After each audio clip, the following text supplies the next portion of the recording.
comment utiliser l'outil Google Drawing? Tout d'abord, j'ouvre Google Chrome avec mon profil professeur. En cliquant sur cette icône, j'accède à mon Drive. Dans mon Drive, je peux accéder directement à Google Classroom. J'ouvre le dossier de ma classe. Ou alors, j'ai une autre possibilité.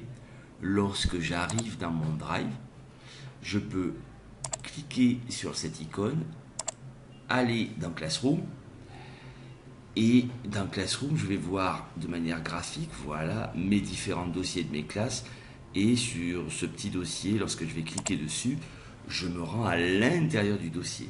Donc j'ai deux possibilités. Lorsque je suis dans ma classe, en cliquant sur Nouveau, j'ai la liste de toutes les applications. Alors l'application qui nous intéresse, c'est Google Drawing. J'ouvre Google Drawing. Alors Google Drawing se présente ainsi. J'ai une trame en fond qui est transparente et je vais pouvoir y insérer tout un tas d'objets. Nous allons commencer par y insérer une image. À partir de mon Drive, je peux aussi l'importer depuis mon ordinateur ou faire une recherche sur le web. Donc je vais importer à partir de mon Drive. Je vais importer cette photo, voilà, qui est une vue satellite de Lomé. Je peux donc continuer ce qui a été fait déjà sur cette image, c'est-à-dire délimiter certaines zones. Donc je vais avoir l'outil trait, arc de cercle, polygone, etc. Donc je vais prendre l'outil polygone, je vais cliquer, déplacer ma souris, cliquer à nouveau, déplacer ma souris et cliquer. Voilà, j'ai une zone qui a été délimitée. Je peux aussi utiliser l'outil trait qui va me permettre, voilà, de tracer différents, on va dire, différentes droites. Je peux modifier la largeur des traits, je peux modifier la couleur. Mes traits peuvent être transformés en flèches, etc., etc. Je peux aussi insérer des textes.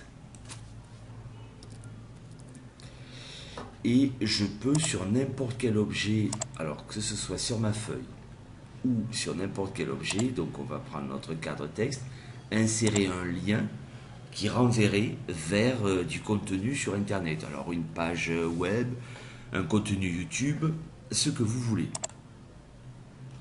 Une fois que vous avez terminé, alors ce que je vais faire, je vais tout mettre sur ma photo, je vais enlever ce trait, enlever celui-ci et conserver ma flèche. Pourquoi? Parce que vous avez intérêt à ce que le fond corresponde à votre image.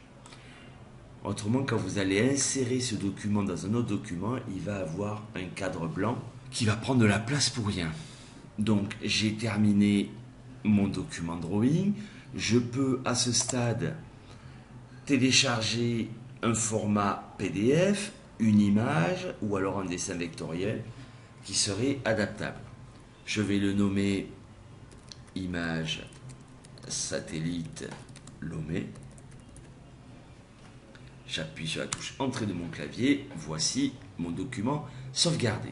Alors ce qui est intéressant, je vais le laisser ouvert.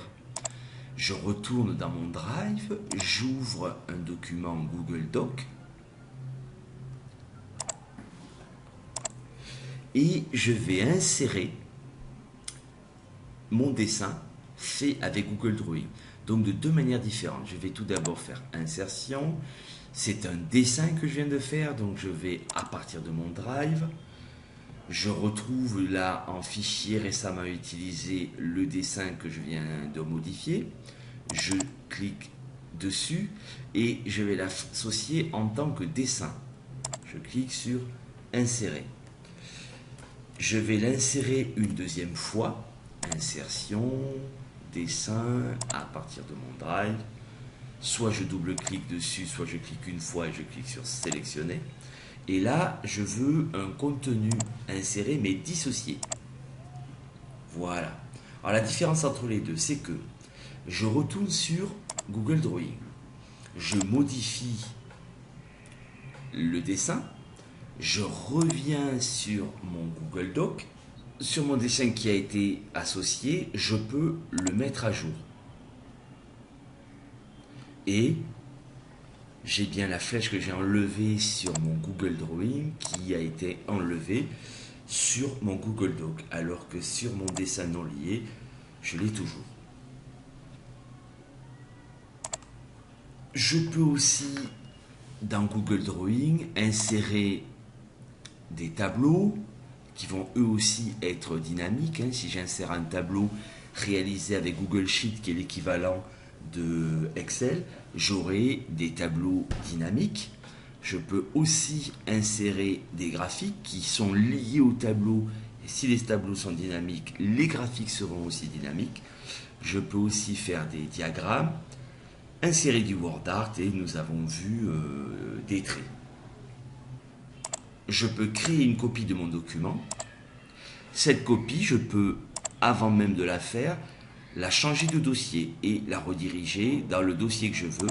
Il me suffit de cliquer sur sélectionner pour que cette copie soit rangée au bon endroit.